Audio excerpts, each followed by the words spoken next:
seduti, ti invito ad alzarti. So se hai già salutato la persona che è a fianco a te, ma dagli una stretta di mano, un abbraccio, digli benvenuto nella casa del Signore. È sempre un onore, è sempre un piacere essere nella casa di Dio.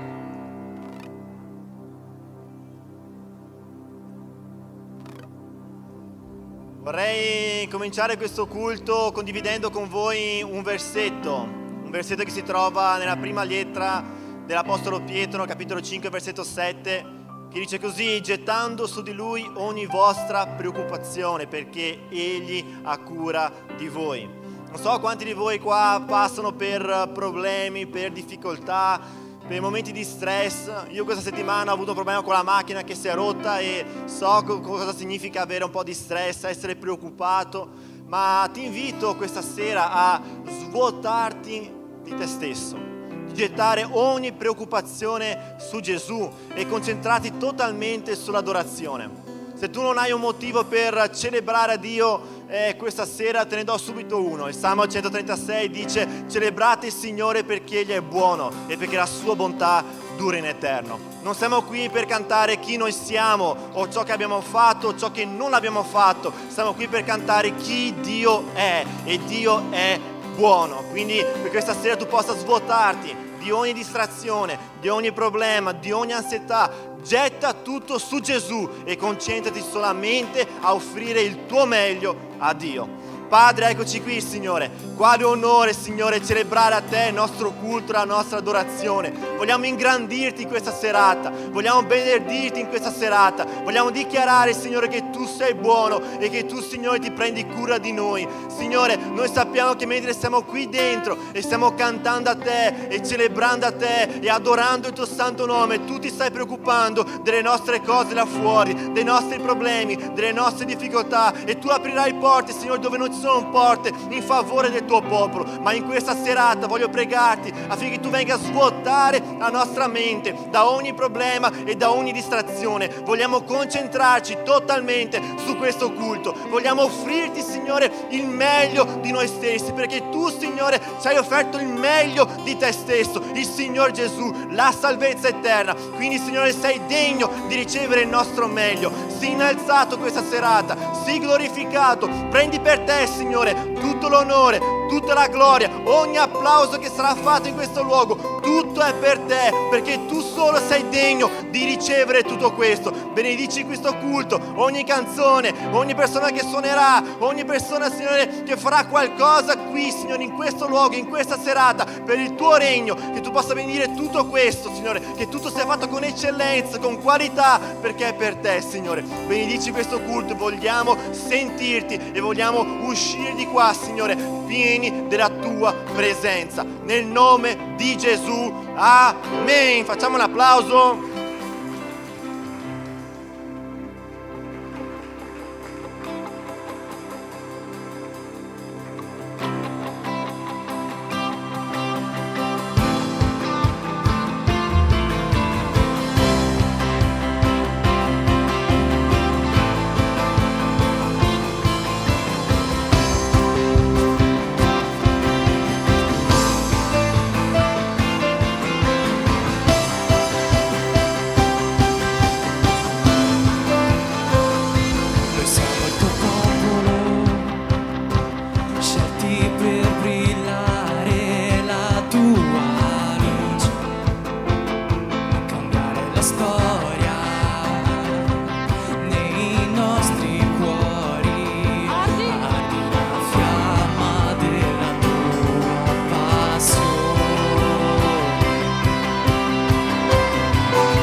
popolo, siamo il tuo popolo.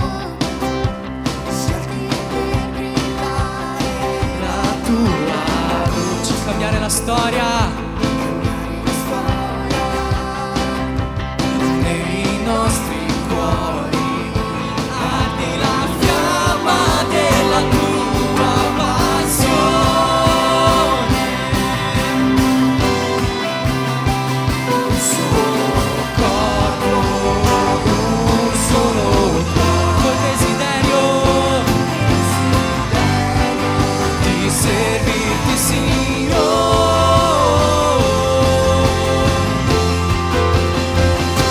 E niente potrà fermarci. La tua croce porteremo ovunque. Cristo, Re, il mondo ti conoscerà. Noi diffonderemo che cosa?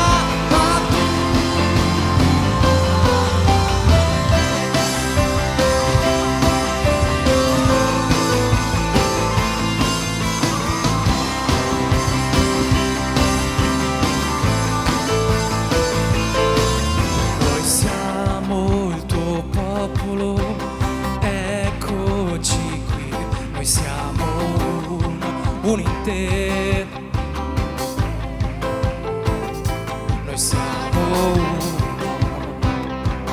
in te. Noi siamo il tuo popolo, eccoci qui. Noi siamo uno in te. Noi siamo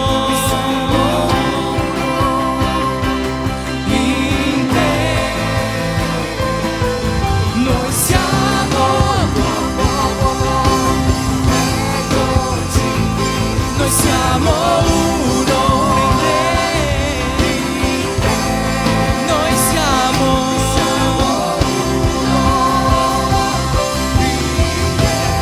ancora una volta, noi siamo il tuo popolo, eccoci qui. Noi siamo uno in te. Noi siamo uno, tutti insieme in te.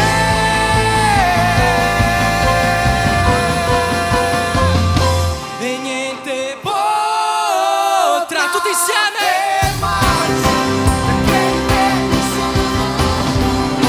La tua croce porteremo ovunque. Cristo, Cristo, Re, il mondo ti conoscerà. Noi diffonderemo la tua salvezza su questa terra. La tua salvezza.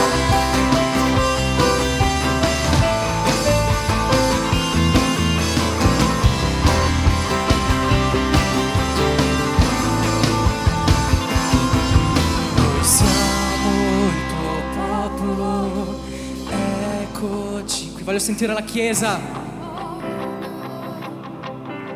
In te. Noi siamo uno in te. Dichiaralo più forte. Noi siamo il tuo popolo, ecco. Fatti sentire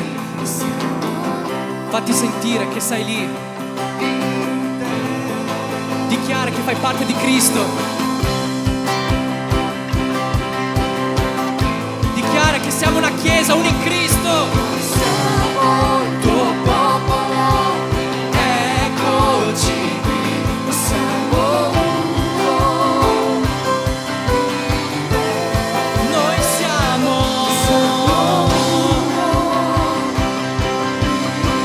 ancora una volta più forte.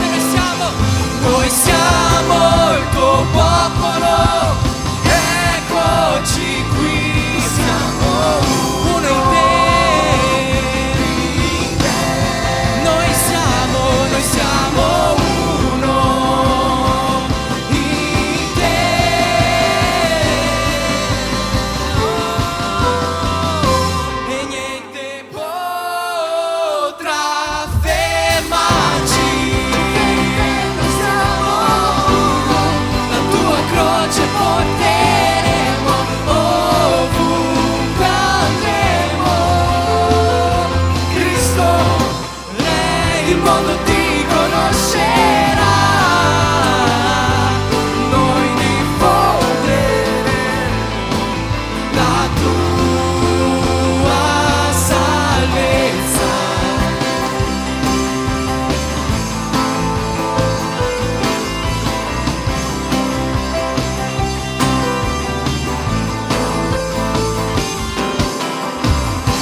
Possiamo fare un applauso ancora più forte per Gesù?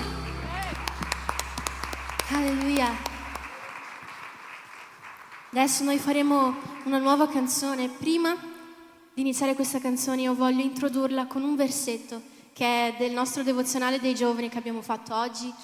Seconda Corinzi, il capitolo 4, il versetto 18 dice: mentre fissiamo lo sguardo non sulle cose che si vedono, ma sulle cose che non si vedono, perché le cose che si vedono durano un tempo, ma quelle che non si vedono sono eterne. E sinceramente, quando ho letto questo versetto mi è venuto subito in mente la vita di Paolo, dell'Apostolo Paolo. Noi sappiamo che la sua vita è stata tutt'altro che facile, no? A volte noi romantizziamo troppo la situazione, no? Io voglio essere come Paolo, ma ci scordiamo che lui ha più sofferto che ha avuto momenti felici molto probabilmente. Però mai in nessuna delle lettere che lui ha scritto noi troviamo un momento di depressione, di tristezza, di scoraggiamento nelle sue parole. Noi vediamo sempre che lui ci incita a continuare, lui ci incita a continuare a sperare, a credere in Dio. Lui, qual era il suo segreto? Il suo segreto era che lui aveva gli occhi fissi nelle cose che non si vedono. I suoi occhi erano fissi nelle cose che sono eterne. I suoi occhi erano sempre fissi in Gesù. E se oggi tu ti senti scoraggiato, ti senti che non hai più un motivo per andare avanti, io ti invito a spostare il tuo sguardo. Non guardare le circostanze, non guardare chi hai di fianco, non guardare ciò che succede, ma fissa lo sguardo in Gesù, l'autore e consumatore della nostra fede. Amen.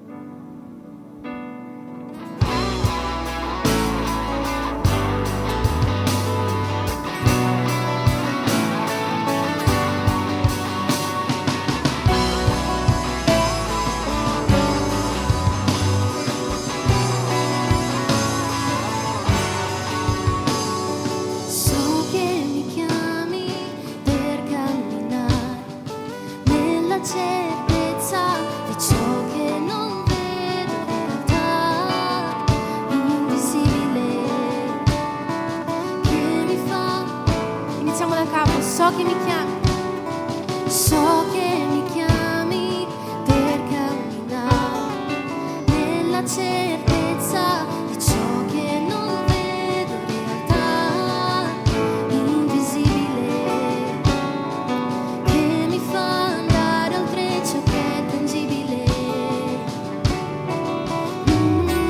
Non per ciò che vedo, ma per ciò che credo io, fisso lo sguardo sull'autore e consumatore della mia fede. Noi fissiamo lo sguardo in te, Gesù. So che mi chiami per camminare nella certezza di ciò che non vedo, realtà invisibile, che mi fa andare oltre ciò che è tangibile.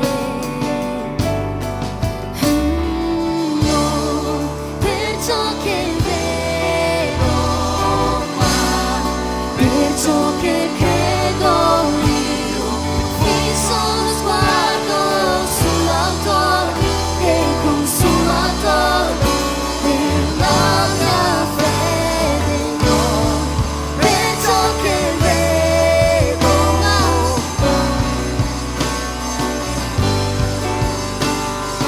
fisso lo sguardo sull'autore e consumatore della mia fede.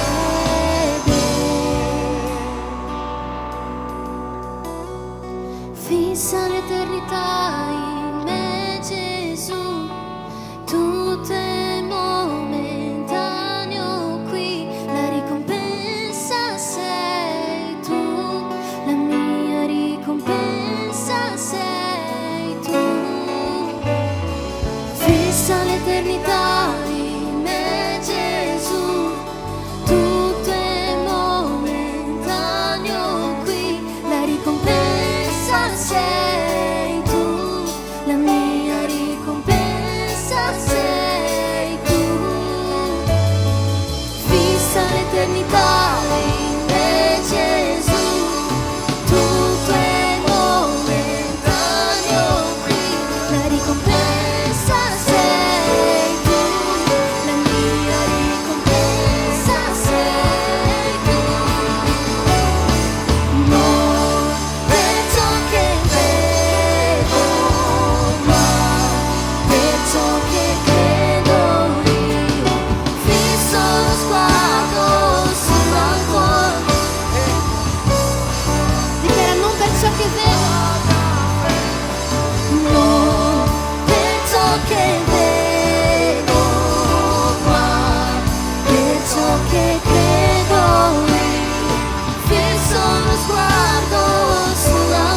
chiama sulle nostre vite.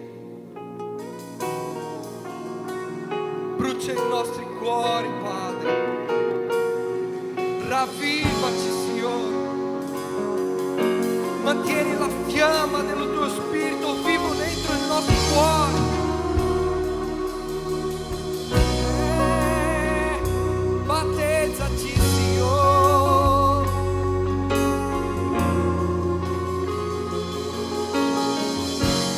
La tua Chiesa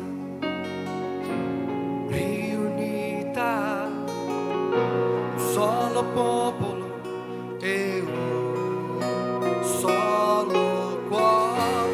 Aspettiamo la tua promessa.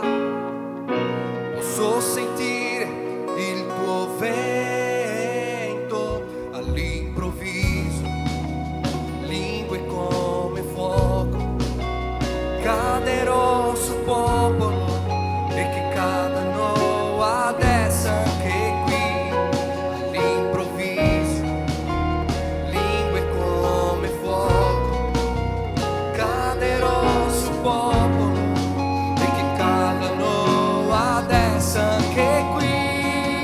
E quando il cielo si unirà alla terra, la Chiesa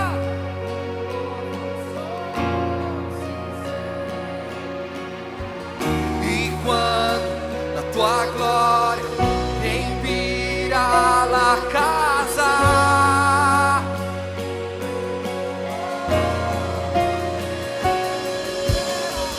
E quando il cielo si unirà alla terra, lingue di un nuovo suono si sentirà. E quando la tua gloria riempirà la casa, lingue di fuoco scenderà.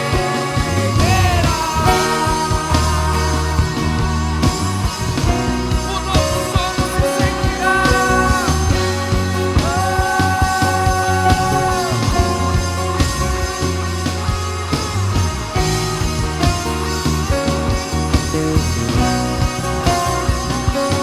Battezzaci, Signore.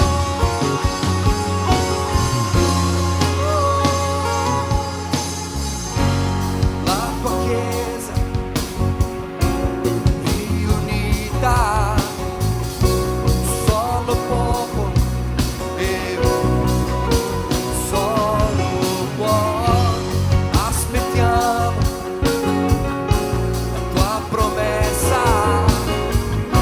Posso sentire il tuo vento all'improvviso, lingue come fuoco caderò sul popolo e che cadano adesso anche qui all'improvviso, lingue come fuoco caderò sul popolo e che cadano adesso anche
battezzaci con fuoco e gloria, con fuoco e gloria, battezzaci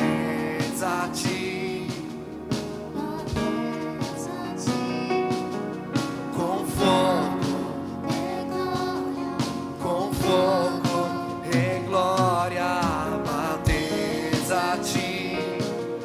battezzaci con fuoco e gloria, con fuoco e gloria, battezzaci, battezzaci con fuoco e gloria, con fuoco e gloria, battezzaci, battezzaci con fuoco e gloria, con fuoco e gloria, battezzaci, battezzaci con fuoco e gloria, con fuoco e gloria.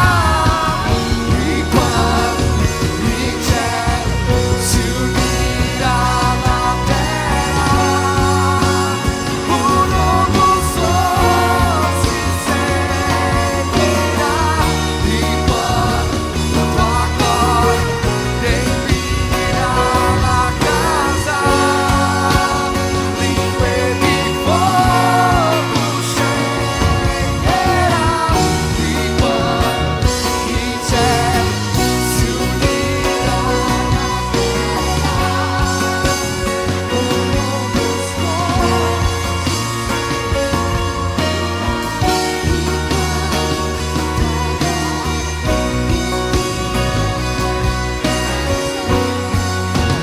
lingue di fuoco, battezzaci, battezzaci con fuoco e gloria, con fuoco e gloria, battezzaci, battezzaci con fuoco e gloria, con fuoco e gloria, battezzaci,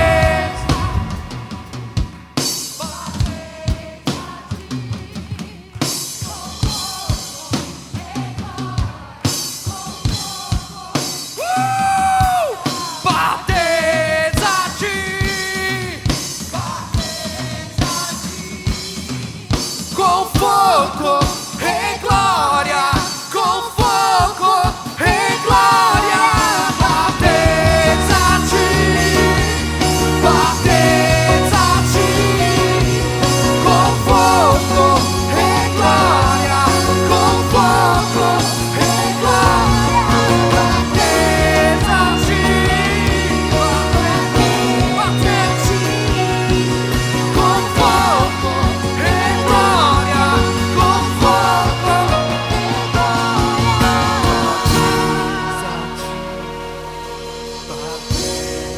battezzaci con fuoco e gloria. Io posso sentire la presenza dello Spirito di Dio. Alleluia. Oh, la tua presenza è reale. Alleluia. Con fuoco e gloria, con fuoco e gloria, battezzaci,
Atti 2 noi vediamo gli apostoli, i discepoli riuniti come uno in Cristo, desiderando l'arrivo dello Spirito Santo sopra di loro.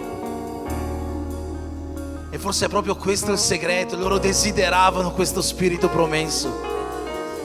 Gesù gliene aveva detto: io manderò su di voi il Consolatore. È necessario, è meglio per voi che questo avvenga. Anche noi come Chiesa dobbiamo desiderare questo Spirito. Anche noi come Chiesa dobbiamo ardere con il desiderio che lo Spirito Santo riempia, trabocchi da dentro i nostri cuori. Quanti desiderano lo Spirito Santo? Quanti desiderano essere ripieni di questo Spirito? Quanti desiderano ricevere doni spirituali? Quanti desiderano ricevere potenza da parte di Dio per trasformare questo mondo? Questo deve essere qualcosa che brucia dentro i nostri cuori. E io ti invito a clamare Dio in questo momento. Canta, prega, clama il suo nome e grida a Lui: Padre, io desidero lo Spirito e il fuoco dentro di me. Io desidero lo Spirito e il fuoco. Io desidero la tua potenza. Io desidero il tuo Spirito. Io desidero essere ripieno di te. Io desidero che tu mi usi per trasformare questo mondo. Io desidero più di te. Riempimi, Signore, riempimi.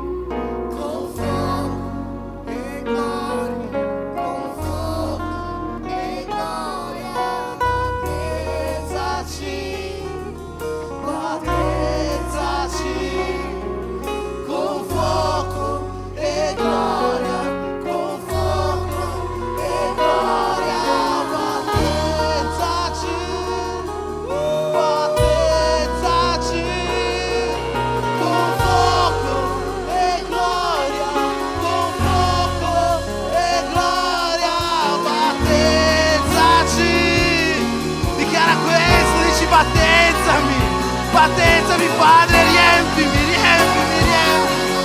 Con fuoco e gloria. Battezzami. Battezzaci. Con fuoco e gloria. Con fuoco e gloria. Battezzaci. Battezzaci. Con fuoco.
Possiamo uscire di qua questa sera ripieni, ripieni dello Spirito Santo di Dio, ripieni dello Spirito Santo di Dio. Io lo so che questo può avvenire nelle nostre case, io lo so che questo può avvenire nelle nostre automobili, quando mettiamo una loda andando a lavorare, lo so che può avvenire in qualsiasi momento e in qualsiasi luogo, ma quando noi ci ritroviamo qua, quando noi ci ritroviamo in chiesa come uni in Cristo e insieme lodiamo il Signore, questo è un ottimo momento per essere ripieni di Spirito Santo. E io voglio chiederti una cosa: da ora in avanti, non so come oggi sei entrato, con quale desiderio, con quale spirito sei entrato oggi, con quale sei entrato la settimana scorsa e quella prima ancora, ma che da ora in avanti il tuo entrare qua il sabato sera possa essere un entrare intenzionale, desiderando di uscire ripieno di Spirito Santo, desiderando di uscire diverso da come sei entrato, desiderando di uscire pieno di forza, di potenza per affrontare ogni giorno della tua camminata. Che il tuo venire in chiesa il sabato possa essere un momento unico, speciale, prezioso che tu riservi affinché Dio possa toccare veramente il tuo cuore. Amen. Amen. Facciamo un applauso al nostro Signore, al nostro Signore Gesù Cristo e al suo Spirito che oggi è qua presente in mezzo a noi.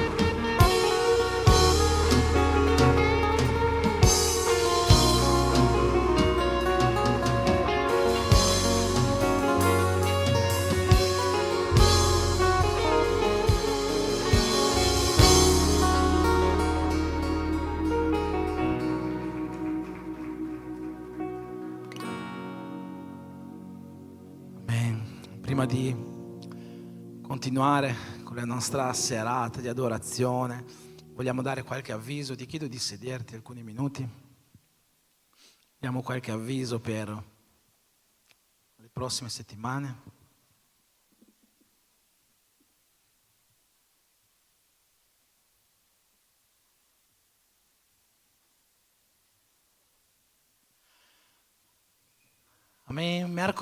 Questo mercoledì ritornano i nostri in casa. Queste sono, come sapete ormai bene, le zone in cui oggi abbiamo gli in casa. Il nostro desiderio è che il prima possibile possano esserci molte più zone di queste che vengono raggiunti da questi nostri culti. Ma se ancora non stai partecipando, ti invito a guardare bene qua allo schermo, cercare la zona più vicina a casa tua, entrare in contatto con i nostri leader, perché mercoledì sarà la serata del nostro in casa e sono sicuro che sarà una serata di benedizione per la vita di tutti coloro che parteciperanno, ma non per coloro che non parteciperanno. Quindi chi ancora non sta partecipando, trovate il vostro in casa. Prossimo avviso: venerdì prossimo finalmente è arrivata la nostra serata, la nostra cena per coppie, per messa in casa. Le iscrizioni sono concluse. Per coloro che ancora non hanno fatto il versamento della quota, vi chiedo questa sera già di cercare Dieula o il missionario Katia per riuscire a pagare tutto, così che possiamo preparare una bellissima serata per tutti quanti voi che sarete qua. Mentre sabato prossimo avremo il nostro Adorarti speciale Be Friend, con la presenza del pastore Paolo, che sarà anche qua con noi venerdì sera nella cena per coppie. Perché Be Friend? Questo è il, come magari più conosciuto, culto dell'amico, in cui ognuno di noi è invitato ad invitare un amico a venire in chiesa, un amico, un parente. Perché? Perché sarà una serata proprio dedicata a loro. Ci sarà una parola molto evangelistica, sarà qualcosa di un po' diverso dal solito. Ci sarà appunto il pastore Paolo che ministrerà, verranno preparati dei regalini per queste persone che verranno a visitare la chiesa per la prima volta, e quindi facciamo sì che possa essere una bellissima serata, invitando persone a venire qua a conoscere la chiesa, ad avere comunione con loro, ma più di tutto affinché queste persone possano venire a conoscere il nome del nostro Signore Gesù. Amen. Voglio anche dire una cosa: visto che la settimana prossima sarà il primo sabato del mese, e di solito abbiamo la Santa Cena nel primo sabato del mese, ma a causa di questo evento, di questo culto, rimanderemo la Santa Cena alla settimana successiva, quindi nel mese di marzo la Santa Cena sarà il secondo sabato del mese. Perché? Perché la Santa Cena è meno importante del befriend? Assolutamente non è per questo, ovviamente non è per questo, ma facciamo questo più per un motivo di cordialità verso i visitanti che verranno, visto che ci aspettiamo che possano venire molti visitanti e sappiamo che noi ministriamo la Santa Cena per le persone che sono battezzate, chi è visitante solitamente non è battezzato, quindi affinché non si sentano a disagio preferiamo fare la Santa Cena nella settimana successiva e che la settimana prossima possa essere un culto veramente evangelistico per questi nostri visitanti, per questi nostri amici che verranno al culto. Amen? Bene, prossimo avviso, domenica 2, domenica 2, penso che sia 2, marzo, pigiama party dei Fusion alle ore 14 c'è sempre il pre-fusion e alle 16 ci sarà il nostro fusion. Portate una bibita, snack e indossate il vostro pigiama preferito. Chi dorme in mutande si trovi un altro pigiama, per piacere. Prossimo avviso. Sono finalmente riaperte le iscrizioni al nostro corso Seguitemi per il 4º gruppo, siamo già al 4º gruppo di Seguitemi, è finito è finito il corso del 3º gruppo, sono aperte le iscrizioni per il 4º che inizierà verso metà marzo, circa fine marzo. Che cos'è il corso Seguitemi per chi non lo sapesse? È il nostro corso ministeriale per poter cominciare a lavorare in chiesa. Perché c'è necessità di un corso? Perché in questo corso insegniamo un po' la visione della chiesa, alcune piccole dottrine della nostra chiesa e il modo in cui noi vogliamo lavorare. Quindi chi vuole iscriversi al corso Seguitemi, non vi dico neanche di dare i nomi a me o al presbitero Giacomo, ma semplicemente noi metteremo il link di iscrizione nel nostro gruppo principale della Chiesa di WhatsApp e basterà entrare all'interno del link e sarete già iscritti. Come sempre il corso Seguitemi non ha un costo, è completamente gratuito, è soltanto un corso per prepararci a lavorare insieme. Come vedete ci sono persone che lavorano in regia, persone in accoglienza, operai all'interno della chiesa, di là abbiamo le maestre dei bambini, chi ministra lode per bambini, c'è il gruppo di lode, tutto quanto passa dal corso Seguitemi. Qualsiasi lavoro si voglia fare all'interno del culto passa da qua, quindi tu che hai desiderio di cominciare a lavorare in chiesa, di servire il Signore, di servire l'opera in questo modo, le iscrizioni apriranno a partire da domani. Domani metterò il link sul gruppo, semplicemente. Basta! Possiamo alzarci in piedi, facciamo una preghiera per le nostre decime, per le offerte, quello che Dio ha messo nel tuo cuore di portare questa sera alla casa del Signore. Come sempre là dietro trovate anche le buste per missioni, per se vuoi collaborare con l'opera missionaria. Ci sono anche i carnet di missioni, se vuoi prenderne uno per avere un compromesso con l'opera missionaria. Come è stato spiegato dalla nostra sorella Sandra 2 settimane fa, non è importante il valore che tu decidi di donare attraverso il carnet. Può essere €1, può essere 2, 5, 10, 1000, quello che vuoi. L'importante è che tu prendi questo compromesso di dire sì, io tutti i mesi darò €2 per le missioni, €5 per le missioni, quello che Dio mette nel tuo cuore di dare. Se vuoi fare in questo modo c'è il carnet là dietro, c'è la nostra missionaria col POS, se vuoi fare l'offerta in questo modo, altrimenti al nostro gasofilassio qua. Preghiamo insieme perché Dio possa in questo momento benedire, consacrare le nostre offerte, che possano essere usate al meglio per la sua opera. Sappiamo che l'opera di Dio ha necessità anche di questo tipo di adorazione affinché possa andare avanti e che quindi Dio possa toccare in qualche modo i cuori di tutti quanti noi per il mantenimento della sua casa.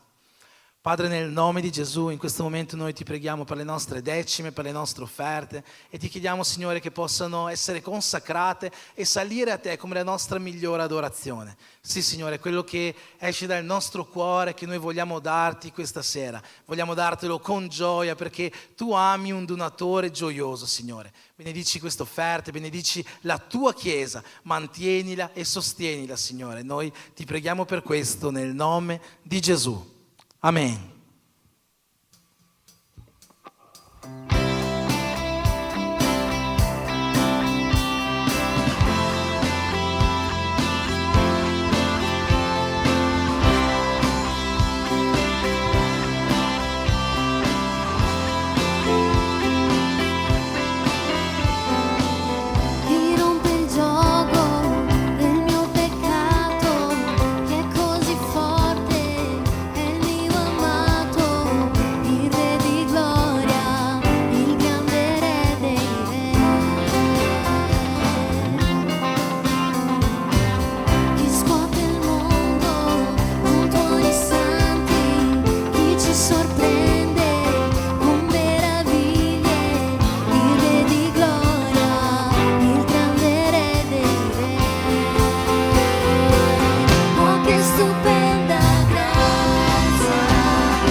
Signore Gesù, in questo momento ti chiediamo, Signore, che tu possa parlare ai nostri cuori, che per mezzo della tua parola, Signore, tu possa toccarci, Signore, che il tuo Spirito possa compiere la tua volontà dentro di noi, che nessuna delle parole, Signore, che oggi tu lancerai sulla tua Chiesa possa ritornare indietro senza aver compiuto quella che è la tua volontà in questa serata. Benedici la tua Chiesa, Signore, la tua Chiesa che ti adora, la tua Chiesa che è desiderosa di ricevere più di te. Per questo noi ti preghiamo nel nome di Gesù.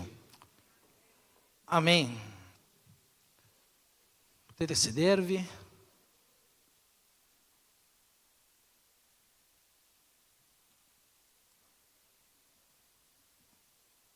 Allora, leggerò alcuni versetti dalla lettera agli Ebrei, capitolo 12.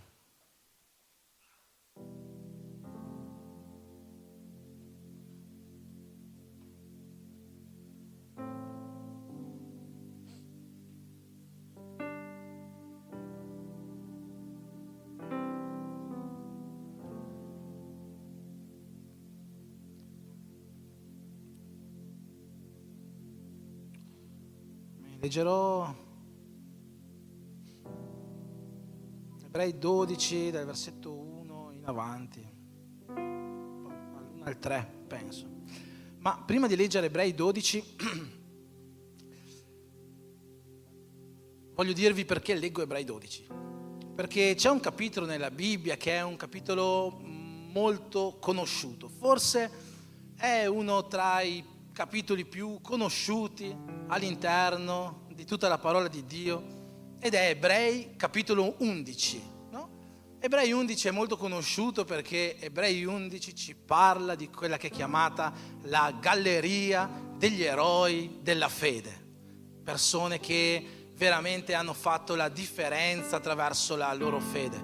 Ci parla di i più grandi uomini che noi troviamo all'interno dell'Antico Testamento, ci parla di Abramo, di Isacco, di Giacobbe, ci parla di Giuseppe, ci parla di Noè, no? Che con la sua fede ha costruito un'arca per una pioggia che lui non aveva mai visto, no? Noè non aveva mai visto piovere prima del diluvio. Fino al diluvio non era mai caduta una goccia di acqua sulla terra, ma Noè ha avuto fede secondo la parola di Dio, ha detto sì, qualcosa dovrà succedere, non so cos'è, ma qualcosa dovrà succedere, e ha costruito quest'arca. Ci parla di Mosè, ci parla dei grandi re, di Davide, di Salomone, dei giudici, dei profeti, insomma è veramente un capitolo meraviglioso, no? Che ci parla di tutti questi grandi eroi della fede. Però perché ci parla di questo? Ovvero perché lo scrittore alla lettera agli Ebrei, che alcuni pensano sia l'Apostolo Paolo, altri pensano di no, a noi non ci interessa, io dirò lo scrittore alla lettera agli Ebrei, ma se per sbaglio dirò Paolo, perdonatemi. Perché lo scrittore alla lettera agli Ebrei ha scritto Ebrei 11? Perché ha scritto le storie di tutti questi grandi uomini della fede? Sapete, da quando ho cominciato la mia camminata cristiana, la cosa che più di tutto mi ha catturato e che è sempre stato un versetto che mi sono portato dentro, è quello che troviamo nel libro del profeta Osea, quando Dio dice: il mio popolo muore per mancanza di conoscenza. Questo è sempre stato un versetto che ha parlato con me, e per me la parola di Dio, la conoscenza di Dio attraverso la sua parola è qualcosa di fondamentale per tutti noi cristiani. È vero che negli ultimi anni, più che questo versetto, mi avete sentito predicare su 2 Timoteo 1,9, no? Che ormai è diventato il versetto più citato della B-Church. Ma c'è un versetto in queste ultime settimane, mesi, che ha catturato il mio spirito, e ogni volta che vado sulla parola questo versetto mi comincia a girarmi in testa, no? Si trova in Romani 15, versetto 4, che dice così: ogni scrittura, tutto quello che è stato scritto per il nostro insegnamento è stato scritto. Quindi ogni capitolo, ogni versetto, ogni frase, ogni parola della Bibbia racchiude un insegnamento per le nostre vite. E ogni volta che noi andiamo ad avvicinarci alla parola di Dio, quando facciamo la nostra lettura giornaliera, i nostri devozionali, quello che dovremmo fare non è semplicemente leggere il capitolo, è meditare su ogni parola, su ogni frase e dire: perché questa frase mi è stata lasciata? Qual è l'insegnamento che c'è per me in questa frase? E quindi quando noi leggiamo Ebrei 11, noi dobbiamo chiederci perché lo scrittore alla lettera agli Ebrei ci ha lasciato questa galleria degli eroi della fede. Cos'è che ci voleva insegnare? Ed è chiaro che se noi cominciamo a leggere tutto il capitolo, noi cominciamo a vedere le storie di questi grandi uomini e da ogni versetto, facendo un'esegesi del testo, come si dice, noi possiamo trarre delle conclusioni, degli insegnamenti per la nostra vita. No? Noi possiamo appunto vedere la storia di Noè che senza aver mai visto la pioggia si è fidato, ha costruito un'arca, e potremmo per la nostra vita dire: anche noi dobbiamo fare la volontà di Dio anche se non possiamo conoscere qual è veramente questa volontà, o se non possiamo conoscere tutto ciò che ci sta intorno, no? Noi dovremmo muoverci sempre per fede, come aveva predicato l'Andrea qualche settimana fa: camminiamo per fede e non per visione, no? Questo penso che è quello che poteva dichiarare Noè: cammino per fede e non per visione, perché la pioggia non l'ho mai vista. Quindi quando noi andiamo a leggere questo testo, ogni versetto potrebbe parlare con noi, sì, però c'è un vero motivo per il quale lo scrittore, la lettera agli Ebrei, ci ha lasciato questo capitolo. E noi scopriamo qual è questo vero motivo quando andiamo a leggere l'ultimo versetto di Ebrei 11 e i primi versetti di Ebrei 12. Perché l'ultimo versetto di Ebrei 11 ci dice che tutti questi grandi uomini hanno fatto tutte queste grandi cose, sì, ma Dio ha aspettato noi per raggiungere la perfezione. Dio ha aspettato noi che siamo oggi qua seduti, qua presenti. Dio ha aspettato noi, non ha voluto compiere il suo piano quando c'era Abramo, Mosè, il re Davide, ma ha aspettato noi per raggiungere la perfezione. E se andiamo a leggere la lettera agli Ebrei, capitolo 12, continua dicendo così: anche noi dunque, poiché siamo circondati da una così grande schiera di testimoni, deponiamo ogni peso e il peccato che così facilmente ci avvolge e corriamo con perseveranza la gara che ci è proposta, fissando lo sguardo su Gesù, colui che crea la fede e la rende perfetta. Per la gioia che gli era posta davanti, egli sopportò la croce, disprezzando l'infamia, e si è seduto alla destra del trono di Dio. Considerate perciò colui che ha portato una simile ostilità contro la sua persona da parte dei peccatori, affinché non vi stanchiate, perdendovi d'animo. Qua vediamo che lo scrittore, lettera agli Ebrei, comincia questo capitolo 12 dicendoci così: anche voi dunque, voi, sta parlando di noi, di me e di te, anche noi, perché siamo circondati da una così grande schiera di testimoni. Perché sta dicendo questo? Perché ci ha appena fatto un elenco di tutti i più grandi uomini che possiamo trovare all'interno dell'Antico Testamento. Ma quando ha finito questo elenco ci dice: anche voi, anche noi, non dobbiamo essere da meno. C'è una lode tra le più famose, tra le più famose lodi cristiane, che diceva così: noi siamo gli eroi, noi. Soltanto i più esperti musicalmente possono capire questa canzone. Qua ci sta dicendo: voi oggi siete questi eroi.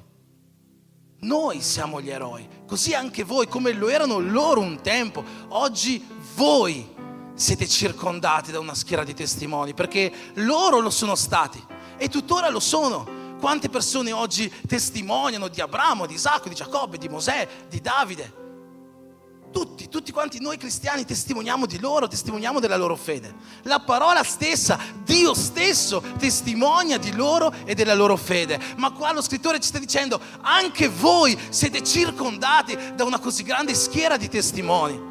Perché ci sta dicendo come loro avevano persone che li prendevano come esempi, si rispecchiavano in loro, e fino ad oggi persone si rispecchiano nell'esempio di questi grandi uomini. Così ci sono persone che oggi si rispecchiano nel nostro esempio, si rispecchiano nel vostro esempio. Ci sono persone che forse per noi potrebbe sembrare una follia, no? Magari quando eravamo più giovani, più piccoli, e pensavamo: da grande voglio fare il calciatore, no? Così le persone mi vedranno, no? Io sarò un esempio per le persone, sarò qualcuno in cui le persone si specchieranno. Uno diceva: io voglio fare il cantante, uno diceva: io voglio fare la modella, persone che vengono viste dagli altri, no? Poi passano gli anni e vediamo che questi sogni di quando eravamo piccoli non si realizzano, no? Qualcuno finisce per lavorare in fabbrica, qualcuno finisce per lavorare non lo so, in qualche altro posto, fa il camionista, il furgonista, l'addetto alle pulizie, no? L'operatore sociosanitario. Ci sono tanti lavori che facciamo noi qua in chiesa. E tutti questi sogni magari che avevamo di essere visti dagli altri, il calciatore, la modella, il politico, no? Sono tutti sogni che poi vediamo svanire. Eppure, fratelli, voglio dirvi che per noi cristiani, figli di Dio, il fatto di essere visti da qualcuno e essere presi da esempio da qualcuno, avere dei testimoni intorno a noi, è qualcosa che accade ogni giorno. Perché ogni giorno le persone guardano a noi, puntano a noi come qualcuno da prendere ad esempio, per il semplice fatto che siamo cristiani. Ogni giorno ci sono persone che danno buona testimonianza o cattiva testimonianza di noi, per il semplice fatto che noi siamo cristiani. Mi ricordo qualche settimana fa ho partecipato al culto in casa di Ponte di Gioia da Anderson e Grace, e stavamo prendendo d'esempio una sorella della nostra chiesa, che è qua presente, voglio onorare davanti a tutti, che è la sorella Goia. E stavamo prendendo ad esempio lei per un'attitudine che lei ha, che la vediamo spesso arrivare in chiesa con bottiglie d'acqua, con bicchieri, con carta igienica e tante altre cose, no? E qualcuno gli ha chiesto: ma perché porti sempre tutte queste cose? Lei ha risposto: perché io vado a fare la spesa per me e non mi costa niente prendere una bottiglia d'acqua in più, un po' di carta in più, dei bicchieri in più o quello che serve, no? E subito una persona si è alzata dicendo: da oggi ci sarà un'altra persona che farà questa, perché io inizierò a fare questo. Quindi il suo esempio, la sua testimonianza già ha creato un emulatore, già ha creato qualcuno di simile a lei. E questo è quello che, fratelli, noi siamo chiamati a fare, discepoli non nostri, ma di Cristo. Questo è quello che noi non semplicemente siamo chiamati, ma per il semplice fatto che siamo cristiani, noi diventiamo esempi per le altre persone. Ora, l'unica differenza è che possiamo diventare un buon esempio, una buona testimonianza o una cattiva testimonianza. Perché come cristiani noi siamo i più giudicati sia nel bene, ma soprattutto nel male. Però noi oggi siamo gli eroi. Oggi siamo noi quegli eroi della fede che devono portare avanti Ebrei 11. Oggi siamo noi quelle persone che devono esaltare il nome di Gesù per mezzo della nostra fede, così come lo fecero questi grandi uomini del passato. E per fare questo, in questi versetti che abbiamo letto, lo scrittore della lettera agli Ebrei ci lascia almeno 2 attitudini che noi possiamo prendere per diventare questi uomini e queste donne circondati da una schiera di testimoni e che testimoniano bene per noi. Perché dice così: anche noi dunque, poiché siamo circondati da una così grande schiera di testimoni, deponiamo ogni peso e il peccato che così facilmente ci avvolge e corriamo con perseveranza la gara che ci è proposta. Il primo consiglio che ci viene dato, la prima attitudine che noi dobbiamo avere è quella di deporre i nostri pesi. Che cosa significa questo, fratelli? Il fatto di seguire Gesù non ci esenta Si capisce questa parola esenta? Sì? In portoghese è esenta. Non ci esenta dall'avere pesi, non ci esenta dall'avere problemi, non ci esenta dall'avere tribolazioni, afflizioni. Giacomo ha cominciato questo culto proprio dicendo questo. Non so con quale problema voi siete entrati, e non è che ve l'ha chiesto semplicemente così tanto ve l'ha chiesto perché tutti quanti noi passiamo da problemi, tutti quanti noi passiamo da difficoltà, da avversità, tutti quanti noi carichiamo dei pesi giorno dopo giorno, e non sono soltanto pesi esterni che noi carichiamo, ma ancora di più sono pesi interni tante volte che noi carichiamo. Ad esempio il peccato che così facilmente ci avvolge, come dice qua, pesi dell'ansietà, pesi dell'incertezza del domani, pesi di tante situazioni emotive, spirituali che sono dentro di noi e che rendono la nostra corsa cristiana più pesante. E noi non possiamo permetterci di avere questi pesi dentro di noi. Fratelli, noi non possiamo permetterci di avere questi pesi dentro di noi. Non so se avete capito quello che noi non possiamo permetterci di avere questi pesi dentro di noi. Non è che noi non dovremmo, non è che noi non possiamo permetterci. Perché? Molto spesso la vita cristiana viene paragonata a una camminata, no? Gesù stesso alla fine del sermone sul monte ci dice: c'è una porta piccola che noi dobbiamo passare, dopo questa porta c'è una via stretta che noi dobbiamo percorrere. Questa è una camminata che sembra una camminata che noi dobbiamo fare. Quando i cristiani hanno cominciato a congregare insieme, non erano conosciuti come i cristiani, erano conosciuti come i seguaci della via. Perché? Perché c'è questa immagine che noi cristiani siamo su questa via, è una camminata quella che stiamo facendo. Però sia lo scrittore della lettera agli ebrei che l'apostolo Paolo, che forse sono gli stessi ma non ci interessa, non ci parlano mai di una camminata, loro ci parlano di una corsa. È una cosa molto diversa. Noi su questa strada non stiamo o non dobbiamo camminare. Noi su questa strada che stiamo perseguendo come cristiani dobbiamo correre senza fermarci. Perché ci parla di corsa? Prima di tutto la corsa è più faticosa, e la vita cristiana è una vita di sacrificio, è una vita di rinuncia, è una vita di movimento in cui non possiamo fermarci. Dobbiamo sempre essere dietro a correre, puntando il nostro obiettivo, Gesù Cristo, la vita eterna. Questo è quello che dobbiamo fare quando corriamo. Un'altra differenza cos'è? Che quando noi camminiamo, noi possiamo guardarci intorno, guardare che bello il paesaggio, il creato, no? Quando tante volte facciamo delle passeggiate, ci piace fare passeggiate in riva al lago, in montagna, dove ci sono dei bei paesaggi. Ma nella vita cristiana noi non possiamo fermarci a guardarci intorno, a dire che bello, che bello, che bello. Nella vita cristiana noi dobbiamo correre, e quando uno corre non è che si mette a guardare a destra, a sinistra, perché se si trova un palo davanti se lo prende in faccia, o perché se c'è qualcosa per terra potrebbe scivolare sopra. Quando uno corre deve essere sempre concentrato, deve essere sempre attento, deve essere sempre sicuro di dove sta andando. Non c'è modo di voltarsi né a destra né a sinistra, e grazie a Dio noi abbiamo lo Spirito Santo dentro di noi, che, come c'è scritto nel libro di Isaia, quando ci voltiamo a destra o a sinistra ci dice: no, guarda che di là devi andare, quella è la via, dritto davanti a te, là c'è Cristo. Quando Giosuè si presenta al popolo, no? Nel suo libro c'è scritto che io mediterò sulla legge del Signore giorno e notte, non mi svierò da questa legge, non guarderò né a destra né a sinistra, quella è la via, quella è la legge, io andrò di là.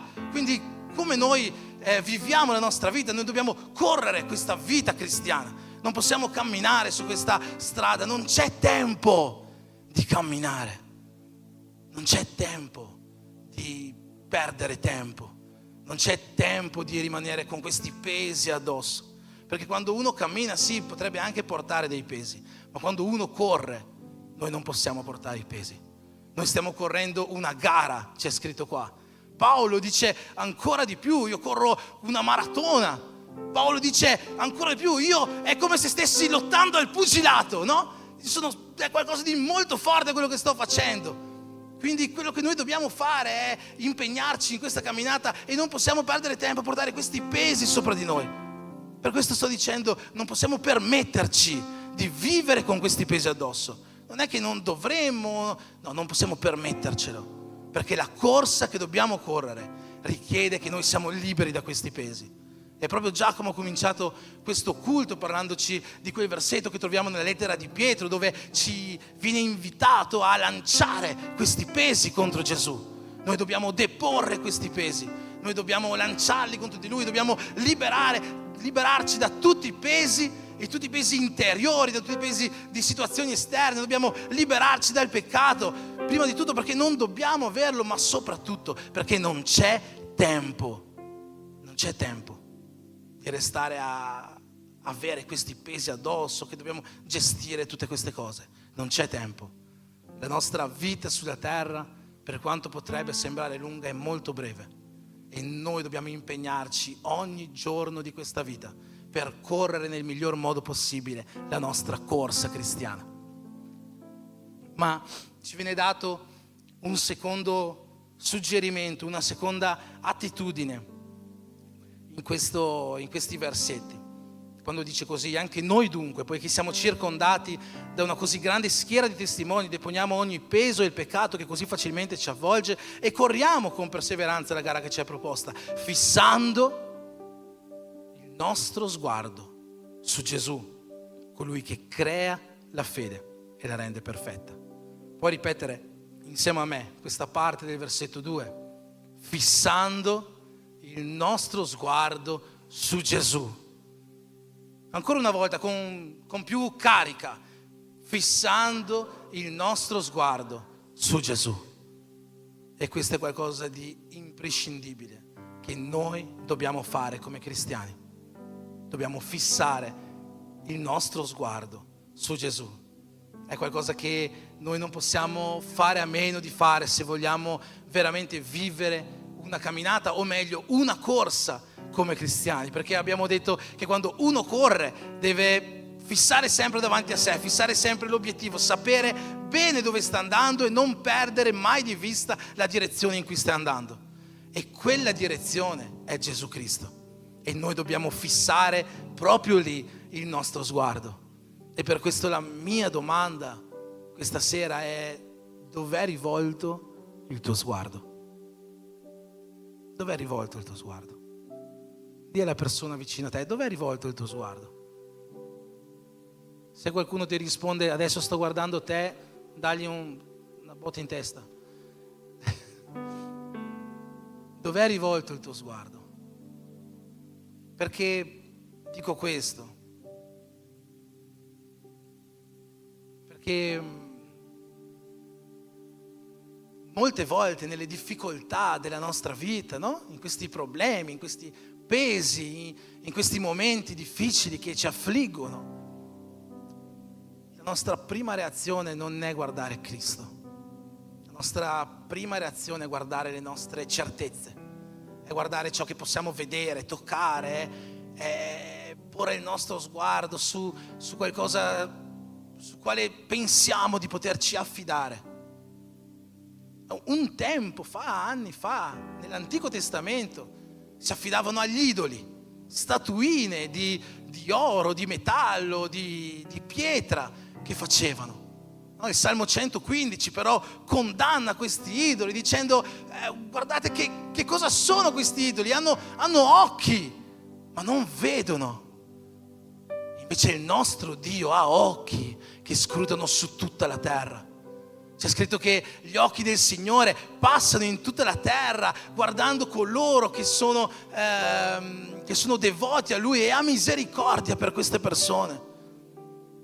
Gli idoli di un tempo hanno la bocca ma non parlano, c'è scritto. Il nostro Signore invece parla, e le sue parole sono parole di vita eterna. C'è scritto che gli idoli di un tempo hanno orecchie ma non sentono, naso ma non sentono. Il nostro Dio invece è un Dio che sente i nostri clamori, che sente le nostre intercessioni, che sente le nostre preghiere. Il nostro Dio vede quando noi abbiamo bisogno di qualcosa. Quando Agar era stata mandata nel deserto, lontana, insieme a suo figlio, no? Da Abramo, Agar viene raggiunta da un angelo del Signore e chiamò quel luogo El Roi, l'H e Roi, il pozzo del Dio che vede, perché il nostro Dio è un Dio che vede. Il nostro Dio è un Dio che raggiunge l'estremità della terra per vedere i nostri problemi, per starci vicino. Il nostro Dio conosce, il tuo Dio conosce quello per cui stai passando. E il nostro Dio è così potente da farci superare questa prova, se noi fissiamo il nostro sguardo su di Lui. Ah, ma oggi non ci sono più le statuette, non ci sono più queste cose qua, non ci sono più gli idoli. Ma oggi gli idoli non sono statue di pietra, di metallo, forse per qualcuno ancora lo sono, ma per molti di noi non sono questo. Però gli idoli per noi sono tutte quelle cose che noi mettiamo davanti a Dio, tutte quelle cose a cui diamo priorità, tutte quelle cose alle quali ci affidiamo piuttosto che affidarci a Dio. Ci sono due re nella Bibbia che vediamo che agiscono in modo completamente differente. Il primo re è il re Asa. Asa è stato un re fantastico, un re veramente uno tra i migliori re di Giuda. È stato un re che denunciava gli altari di Baale, è stato un re che ha portato un culto sano a Dio nel Tempio, ma si è arrivato a un certo punto della vita di questo re Asa, che praticamente un esercito, l'esercito di Israele voleva attaccare voleva attaccare il regno di Giuda, il regno del re Asa. E Asa andò a chiamare un suo grande nemico, il re della Siria, per dirgli: re della Siria, si chiamava Ben-Hadad, aiutaci a combattere gli israeliti, noi ti daremo i soldi, i tesori che ci sono nel Tempio. Quando Dio viene a sapere questa cosa, Dio manda un profeta da Asa dicendogli: tu hai preferito chiedere aiuto al re della Siria piuttosto che a me. Non ti ricordi che qualche anno fa l'esercito dell'Etiopia ti ha attaccato? Aveva un esercito che era 2 volte il tuo, aveva più di 300 carri da guerra e tu non avevi neanche uno, ma io ti ho dato la vittoria, il tuo Dio ti ha dato la vittoria. E oggi che questo esercito ti sta minacciando, tu vai a allearti col nemico invece che venire da me. A causa di questo tu mai riuscirai a sconfiggere questo nemico. Questo re Asa ha preferito fare affidamento a qualcuno che poteva toccare, a qualcuno che pensava, sulle quali poteva fare affidamento, invece che affidarsi a Dio. C'è un re che ha agito in un modo completamente diverso, il re Ezechia. Una volta il re Ezechia era re di Giuda, è stato attaccato. Gerusalemme è stata circondata da un esercito assiro di 185.000 uomini. Appena questo esercito ha circondato Gerusalemme, Ezechia, c'è scritto, entrò nella casa del Signore e cominciò a pregare a Dio, cominciò a affidarsi a Lui. Uscito dalla casa del Signore, pieno di forza da parte di Dio, chiama i capi del suo popolo e gli dice così: siate coraggiosi, non temete, perché loro siano un grande esercito, ma colui che combatte per noi è più grande di colui che combatte per loro. Loro si affidano a un braccio di carne, noi ci affideremo al nostro Dio. In quella stessa notte un angelo del Signore attaccò l'esercito assiro e in una notte 185.000 uomini furono morti a causa dell'azione di Dio. Oggi i registri storici ci dicono che in quella notte ci fu una peste che contaminò tutto l'esercito assiro e morirono tutte queste persone. Ora noi non sappiamo il modo in cui l'angelo agì, se con una peste, se con fuoco dal cielo, se con morte istantanea. Quello che sappiamo è che Ezechia si affidò a Dio e Dio lo liberò dal nemico. Questo re Asa, quello di cui abbiamo parlato prima, pochi anni dopo di questa cosa che era successa, si ammalò di una malattia gravissima ai piedi, c'è scritto. Ma c'è scritto che invece di affidarsi a Dio per quella malattia, si affidò ai medici. Dopo poco tempo morì. Questo re Ezechia, invece, di cui abbiamo appena avuto questa bella testimonianza, anche lui ricevette una parola di morte. Un giorno il profeta Isaia andò da lui e gli disse: Ezechia, Dio mi ha detto che stai per morire, non c'è modo per scampare. In quegli stesso istante Ezechia si gira contro il muro, non si è girato verso un medico, non si è girato verso il profeta Isaia, non si è girato verso i grandi del suo esercito, non si è girato verso un muro e ha cominciato a pregare Dio, e Dio gli ha aumentato di 15 anni la sua vita. Quando noi fissiamo il nostro sguardo su Cristo, quando noi ci affidiamo a Dio, noi lì possiamo vincere le nostre battaglie.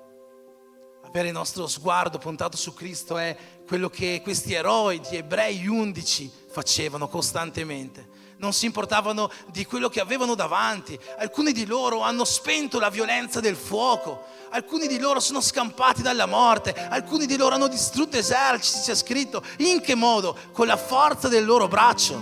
No, ma proprio il contrario, non si sono affidati al loro braccio di carne, si sono affidati al loro Dio.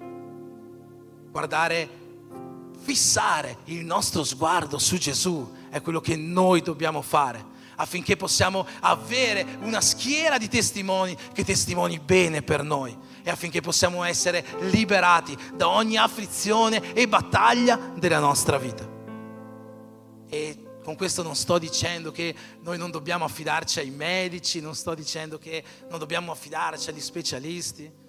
Vi prego, non andate su YouTube a fare un taglio della predica dopo e andare a mettere su Instagram: il pastore Enrico sta dicendo di non andare dai medici. Non è così. Dobbiamo affidarci ai medici, dobbiamo affidarci agli specialisti, a tutte queste persone, senza dubbio. Ma dobbiamo sempre ricordarci che prima di affidarci alla loro mano, dobbiamo affidarci alla mano di Dio. Il Salmo 127 dice: invano le guardie sorvegliano le mura se Dio non protegge la città. Non sta dicendo non mettete le guardie a sorvegliare che tanto ci pensa Dio, non sta dicendo questo. Mettete le guardie, sorvegliate, affidatevi a medici, affidatevi a specialisti, affidatevi a chi dovete affidarvi, ma prima di affidarvi a loro, affidatevi a Dio. Dite: Dio, usa le mani di questo medico per portare guarigione, usa la mente di questo specialista per portare ciò che deve essere fatto. Prima di tutto fissiamo il nostro sguardo su Dio. E ci sono persone che dicono: ma io mi affido ai pastori, ai leader spirituali, ai leader in casa, ai leader dei giovani. È sbagliato, questo non è sbagliato. Noi possiamo pregare per voi, noi possiamo darvi consigli, noi possiamo ricercare la guida da parte di Dio per le vostre vite, ma noi non possiamo salvare nessuno. Se state combattendo una battaglia, non saremo noi che vi libereremo dalla vostra battaglia. Non saremo noi che vi libereremo da quello che vi sta affliggendo. Noi non possiamo fare questo, solo Dio lo può fare. L'unica cosa che noi possiamo fare è essere un esempio. E questo è quello che tutti quanti noi dobbiamo fare, perché c'è una schiera di testimoni che è tutta intorno a noi. Paolo dice: siate miei imitatori, e non si ferma però lì, dice: siate miei imitatori come io lo sono di Cristo. La versione Diodati traduce così: siccome io lo sono di Cristo. È ancora più bello, perché dice: visto che io sono imitatore di Cristo, allora potete essere i miei imitatori. Noi possiamo sì prendere persone ad esempio, ma soltanto per essere più simili a Gesù. E fissare il nostro sguardo su Gesù è il modo migliore per diventare una copia di Gesù, per essere imitatori di Gesù, per essere più simili a Lui. E se vogliamo veramente avere una schiera di testimoni che testimoni bene per noi, se vogliamo veramente essere oggi noi gli eroi della fede, noi dobbiamo essere il più possibile simili a Cristo.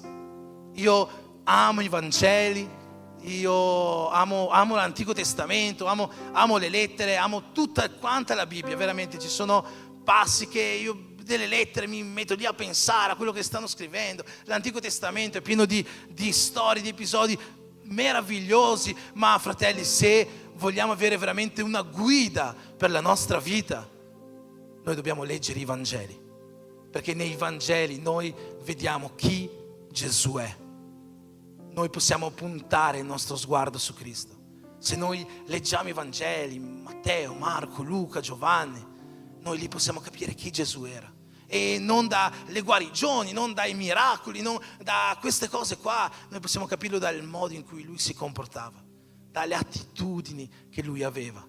E questo è quello che noi dobbiamo fare, puntare il nostro sguardo, fissare il nostro sguardo sulla persona di Gesù, per vedere come lui si comportava, affinché noi possiamo essere suoi imitatori.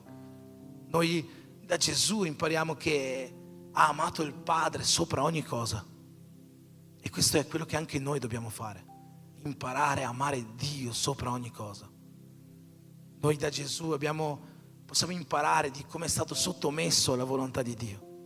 E questo è quello che anche noi, fratelli, dobbiamo fare, essere sottomessi a quella che è la volontà di Dio per le nostre vite. È difficile tante volte dire non voglio essere sottomesso. Questo è quello che Gesù ci insegna e noi dobbiamo prendere Lui come esempio. Il nostro sguardo deve essere fisso su di Lui. Da Gesù, dai Vangeli, impariamo che Lui perdonava. E non perdonava il suo amico, non perdonava soltanto Pietro quando lo ha rinnegato, ma Lui perdonava quelli che lo hanno crocifisso, dicendo: Padre, perdona loro, perché non sanno quello che stanno facendo.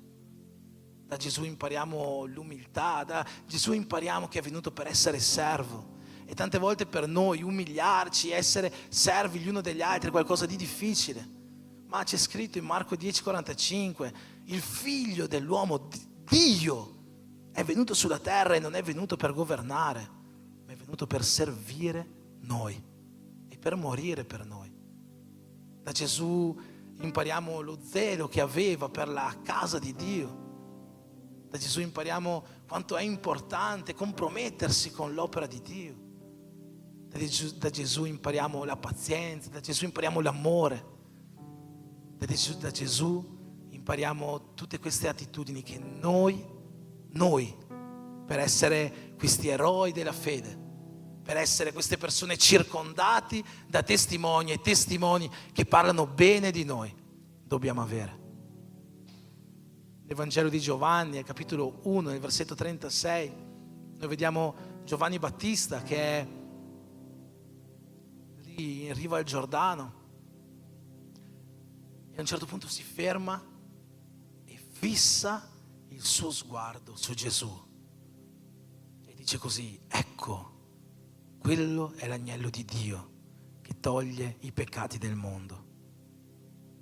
Fratelli, penso che ognuno di noi dovrebbe vivere la sua vita cercando di migliorare giorno dopo giorno, affinché, come successe quel giorno in riva al Giordano, anche oggi persone possano andare per strada, fissare il loro sguardo su di noi e riconoscere Gesù dentro i nostri cuori. Amen. Posso invitarti ad alzarti in piedi?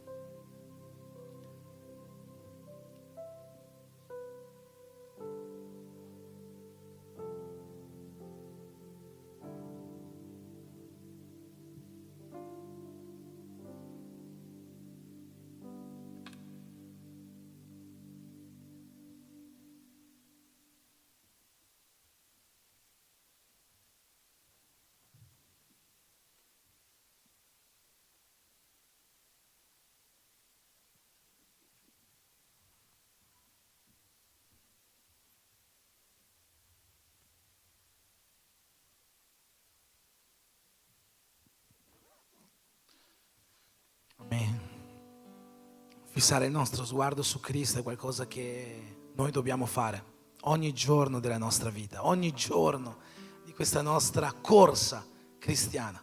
Se oggi ancora non stai correndo, se oggi stai camminando, prendendoti tempo di guardare a destra, a sinistra com'è il paesaggio, facendoti ancora carico di quei pesi delle situazioni che così facilmente ci avvolgono, pesi del peccato, pesi di sentimenti, di cose che sono e vivono purtroppo dentro di noi. Il mio invito, o meglio l'invito dello Spirito Santo questa sera, è che tu possa deporre questi pesi, che tu possa smetterla di camminare su questa strada, che tu possa smetterla di guardare a destra e a sinistra, ma che tu possa lasciare ogni cosa, lancia ogni preoccupazione, lancia qualsiasi cosa contro Cristo e comincia a correre. Comincia a correre fissando la meta. Comincia a correre ponendo i tuoi occhi su di Lui, l'autore, il creatore e il consumatore della tua fede.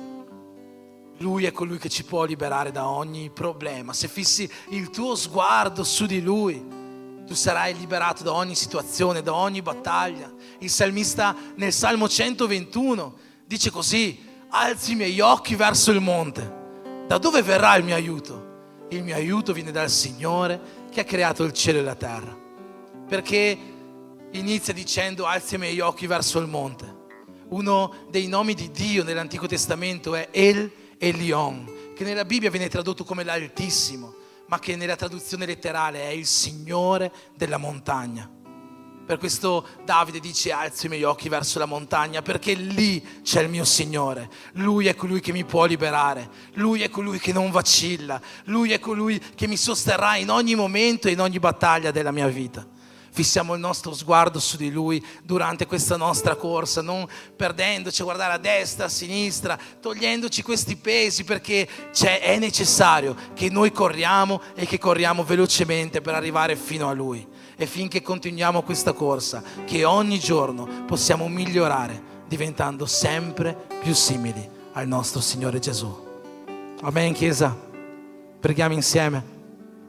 Signore Gesù, ti ringraziamo, Padre, per questa serata, per queste parole di vita eterna, parole che gli idoli non ci possono dare, ma che possono scorrere dalla tua parola, che possono scorrere dal tuo trono e scendere dentro di noi. Ti ringrazio, Signore, per il modo in cui Tu hai seminato questa sera, e ti chiedo, Padre, che ognuno di noi possa uscire di qua sempre più ripieno di Te, sempre più convinto che Tu sei colui sul quale dobbiamo puntare il nostro sguardo, deponendo ogni nostro peso, o meglio lanciandolo contro Te, correndo questa gara che Tu ci hai proposto fino ad arrivare alla vita eterna. Che possa essere una corsa, una gara che noi corriamo, Signore, mettendo a frutto i Tuoi insegnamenti e sempre di più identificandoci a Te. Che possiamo, Signore, fruttificare ogni giorno della Tua vita, ponendo il nostro sguardo su di Te, perché senza di Te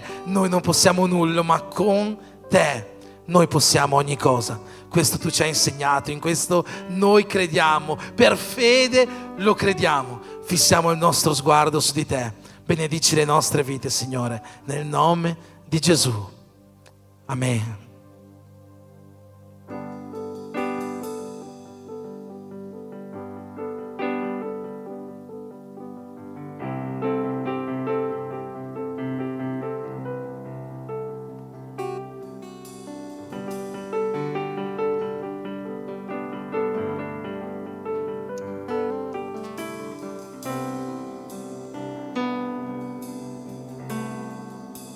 Non voglio niente oltre a te, sei tutto ciò che io vorrei, ciò che pensavo di volere non si compara a conoscerti. Io sono tu e tu sei mio. Ho trovato in te il mio tesoro ed io rimarrò fino alla fine a guardare gli occhi tuoi. Voglio te.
io non voglio nessun altro, io non voglio nient'altro, sei il mio tutto, ancora una volta io.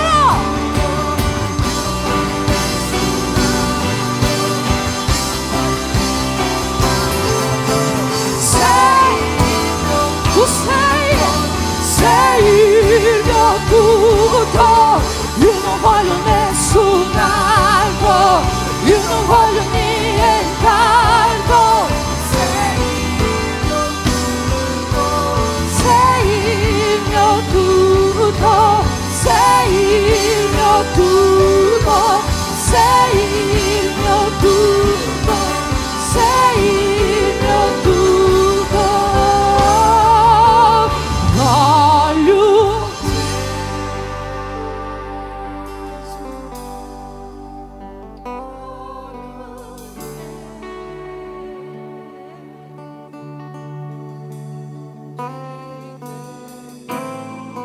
Posso disfare niente più, mi posso disfare, voglio Gesù,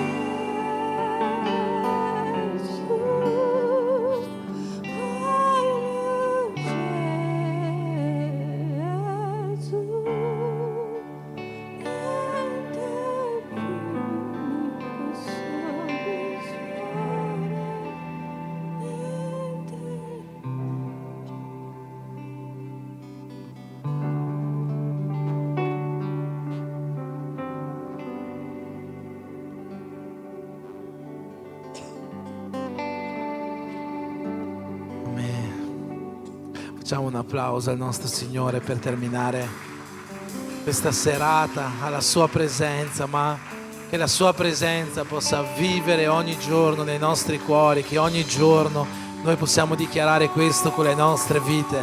Io voglio Gesù e nient'altro mi soddisfa.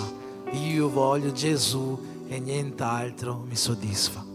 Amen. Possiamo accendere le luci, stiamo già per terminare, abbiamo da festeggiare un po' di compleanni questa settimana, dopo ci sarà la cucina, quindi non andate via subito, stiamo un po' insieme a vivere un momento di comunione. Compleanni della settimana a Goia, a Suellen,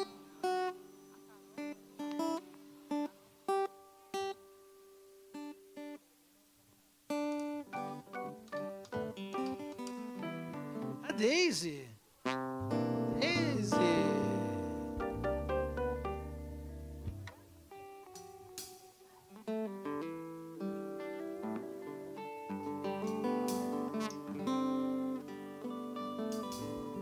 Qualcun altro? Lorenzo. È stato chiamato? Aspettiamo un attimo allora, Lorenzo.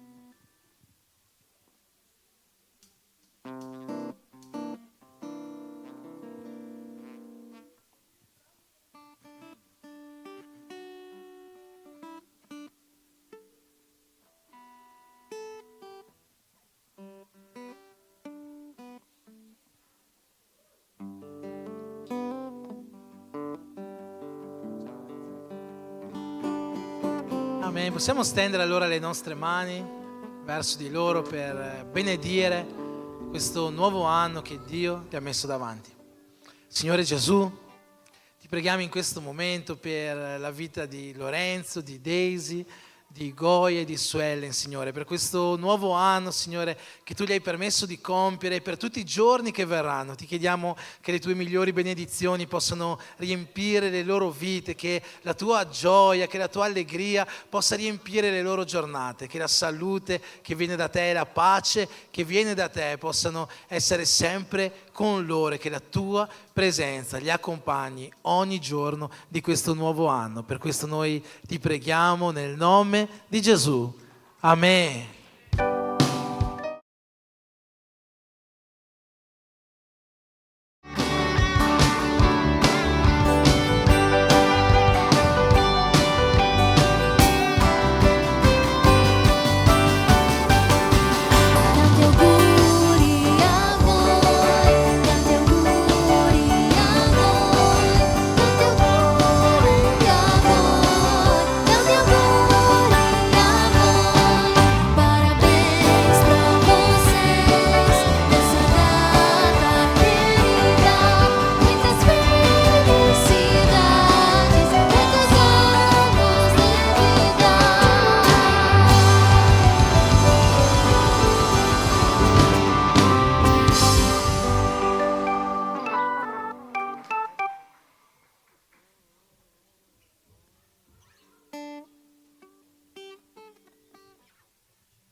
Amen. Allora possiamo stendere anche le nostre mani per ricevere anche noi una benedizione per questa settimana. Chiediamo a Dio che la sua gioia e la sua allegria possano riempire le nostre case, le nostre giornate, che la sua salute possa essere sempre con noi, che la pace che viene da Lui possa essere con noi ognuno di questi giorni. Chiediamo che l'amore di Dio Padre, che la grazia di suo Figlio Gesù Cristo e che la comunione con lo Spirito Santo di Dio siano con tutti quanti noi, e come uno in Cristo possiamo dire Amen. Che Dio ci benedica. Amen.